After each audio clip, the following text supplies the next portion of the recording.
கொல்கத்தா பெண் மருத்துவர் கேஸ்ல நீதி கிடைக்கும் அப்படிங்கிற நம்பிக்கை நாளுக்கு நாள் கம்மியாயிட்டே இருக்குங்க. ஏன் அப்படி சொல்ற அப்படின்னு கேட்டீங்கன்னா, நடக்கக்கூடிய விஷயங்கள் எல்லாமே அப்படிதான் நடந்துட்டு இருக்கு. இன்னைக்கு இந்தியா முழுக்க இருக்கக்கூடிய மருத்துவர்கள் போராட்டம் அப்படின்னு சொல்லி நடத்திட்டு இருக்காங்க. இன்னைக்கு காலையில 6 மணிலேருந்து நாளைக்கு காலையில 6 மணி வரைக்கும் 24 மணி நேரம் இந்த போராட்டம் அப்படிங்கிறது நடக்குது. இதுல ரொம்ப எமர்ஜென்சி கேசஸ் மட்டும் பார்ப்போம் அப்படின்னு சொல்லியிருக்காங்க. பட் இந்த நீதியை வெளியில கொண்டு வரதுக்கு இந்த போராட்டம்லாம் பத்தாதோ, நீங்களும் நானும் இங்க இருக்கக்கூடிய எல்லா டிபார்ட்மெண்ட்டும் இறங்கி போராடினா மட்டும்தான் இந்த நீதி அப்படிங்கிறது வெளியில வருமோ அப்படிங்கிற அளவுக்கு இந்த கேஸ் வந்து ரொம்ப மறைமுகமா வெளியில நம்ம பார்க்கக்கூடிய விஷயங்கள் ஒண்ணா இருக்கு, ஸ்கிரீனுக்கு பின்னாடி நடக்கக்கூடிய விஷயம் அப்படிங்கிறது ரொம்பவே வேறா இருக்கு. இதுல ஃபர்ஸ்ட் ஒரு விஷயம், நேத்தி நடந்த விஷயம் வந்து எனக்கு ரொம்ப அதிருப்தியா இருந்தது. என்னடா இப்படி நடக்குது அப்படின்னு. நேத்தி வெஸ்ட் பெங்காலோட சிஎம் மம்தா பானர்ஜி ஒரு பெரிய பேரணி நடத்துறாங்க. அதாவது குற்றவாளிக்கு வந்து மரண தண்டனை கொடுக்கணும், அந்த பெண்ணுக்கு வந்து நீதி வேணும் அப்படின்னு ஒரு பேரணி நடத்துறாங்க. மம்தா பானர்ஜி எலெக்ஷன் டைம்ல வந்து இதை மாதிரி நிறைய ஸ்டண்ட் பண்ணுவாங்க. அதாவது காயம் பட்டுச்சுன்னு சொல்லுவாங்க. நிறைய நம்ம யோசிச்சு பார்க்க முடியாத அளவுக்குலாம் ஸ்டன் பண்ணி எலெக்ஷன்ல ஜெயிப்பாங்க. ஓகே, பட் இந்த விஷயத்திலையும் அவங்க ஏதோ ஒரு ஸ்டன் பண்றாங்களோ அப்படிங்கிற கேள்விதான் நேத்தி அவங்க அந்த பேரணி நடத்தினதுக்கு அப்புறம். ஏன்னா அங்க இருக்கக்கூடிய அரசாங்கம் அவங்க கையில இருக்கு, இருக்கக்கூடிய போலீஸ் அவங்க கையில இருக்கு. அப்புறம் யாருக்கிட்ட நீதி வேணும் அப்படின்னு கேட்கிறாங்க அப்படிங்கிறது தான் ஃபர்ஸ்ட் கேள்வியே. சொல்ல போனா அங்க இருக்கக்கூடிய போலீஸ் டிபார்ட்மெண்ட் வந்து அவங்களுடைய ஹோம் மினிஸ்ட்ரி கீழே தான் வருது. ஸோ அதுல ஒரு நபர் தான் இந்த சஞ்சய் ராய் அப்படிங்கிறவன். அவனுடைய கிரைம் பேக்ரவுண்டை பார்த்தோம் அப்படின்னாவே அவனை போய் யாராவது ஒரு போலீஸ்ல வாலண்டரா எடுத்து வைப்பாங்களா அப்படிங்கிற கேள்வி எல்லாருக்கும் வரும். அவனுடைய பேக் ஸ்டோரி பார்க்குறோம் அப்படின்னா 4 திருமணம் பண்ணியிருக்கான் இது வரைக்கும். அதுல எல்லாருமே அவனை விட்டுட்டு பிடிக்கல, ரொம்ப டார்ச்சர் பண்றான் அப்படின்னு சொல்லிட்டு அவன் வேணான்னு சொல்லிட்டு வெளியில போனவங்க தான். சொல்ல போனா அந்த 4வது மனைவியோட அம்மா வந்து இப்போ வந்து ஒரு மீடியாவில் பேசியிருக்காங்க. என்ன சொல்றாங்க அப்படின்னா, அவங்களும் அவங்க மகளும் சேர்ந்து இவன் மேல வந்து இது வரைக்கும் 4 கம்ப்ளைண்ட் கொடுத்துருக்காங்க. பட் எங்கேயுமே அதை வந்து ப்ராப்பரா விசாரிக்கல, அவனை கூப்பிட்டு கேட்கல.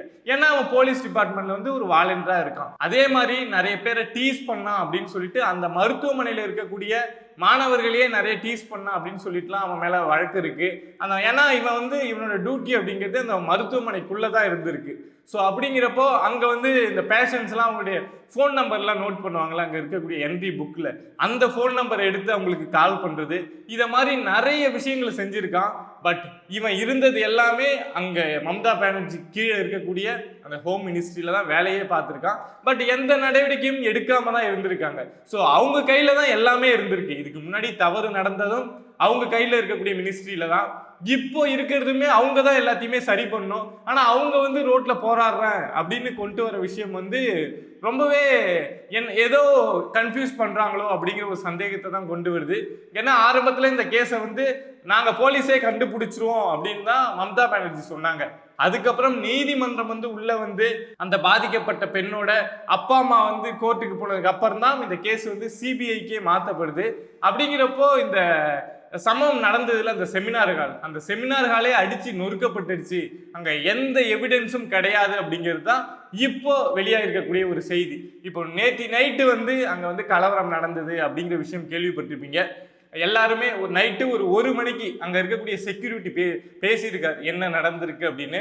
நைட்டு ஒரு 1 மணிக்கு வந்து அங்க நார்மலா மருத்துவர்கள் மட்டும்தான் போராடிட்டு இருந்தாங்க.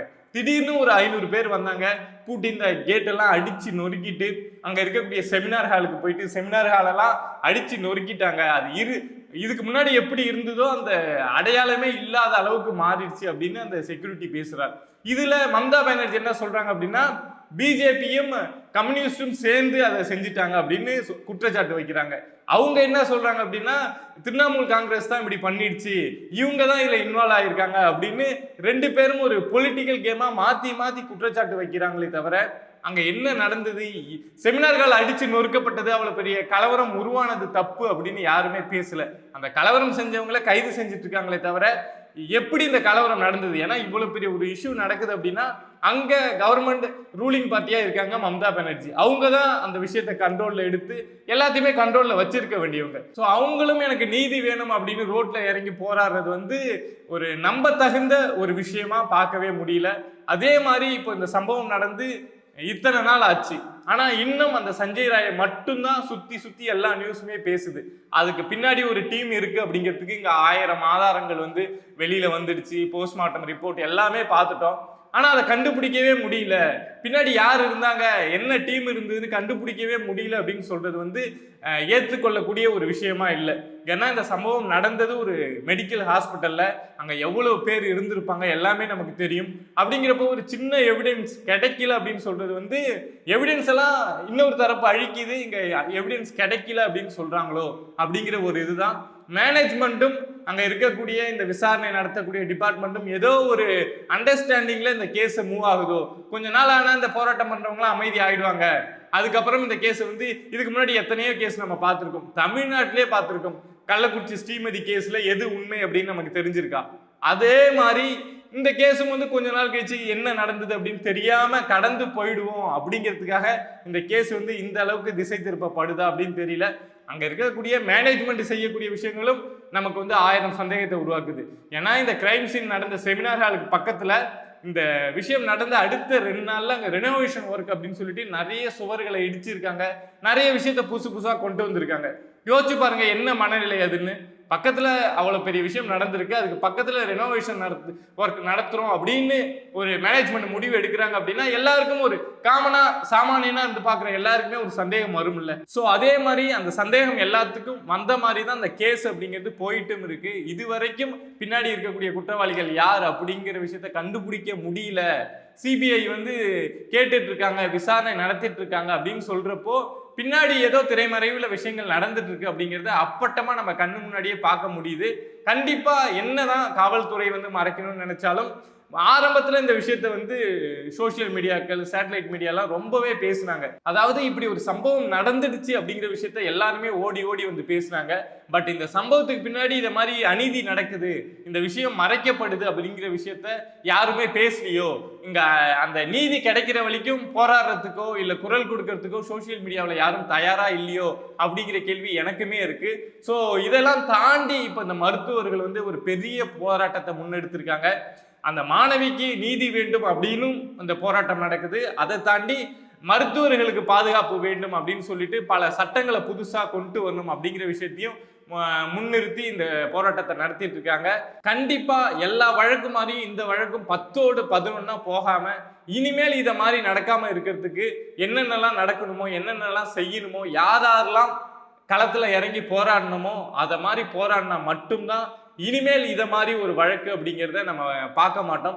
ஏன்னா இதுல இருக்கக்கூடிய குற்றவாளிகளும் தப்பிச்சிட்டாங்க அப்படின்னா அதுக்கப்புறம் நம்ம இதுல பேசுறதுக்கோ, நம்ம ஜனநாயக நாட்டுக்குள்ளதான் வாழ்றோம் அப்படின்னு சொல்றதுக்கோ எந்த ஒரு தகுதியுமே இங்க இருக்காது, இங்க இருக்கக்கூடிய சிஸ்டத்துக்கு இருக்காது அப்படின்னு தான் நான் நினைக்கிறேன். பட் அந்த அளவுக்கு போகக்கூடாது. கண்டிப்பா இந்த விஷயத்துல யார் பின்னிருந்து இந்த விஷயத்த செஞ்சாங்களோ, எவ்வளவு பெரிய பவர்ல இருந்தாலும் சரி, அதிகாரத்தோட உச்சத்திலே இருந்தாலும் சரி, அவங்க தப்பு செஞ்சிருந்தாங்க அப்படின்னா தண்டிக்கப்பட வேண்டும் அப்படிங்கிறது தான் நம்மளுடைய கருத்தும். கண்டிப்பா இதை ஃபாலோ பண்ணுவோம். இந்த விஷயத்தை அப்படியே அமைதியா விட்டுட்டு அடுத்த விஷயத்துக்கு போகாம என்ன நடந்துட்டு இருக்கு அப்படின்னு அடுத்தடுத்த வீடியோல பேசுவோம். We'll see you on next video. Bye viewers.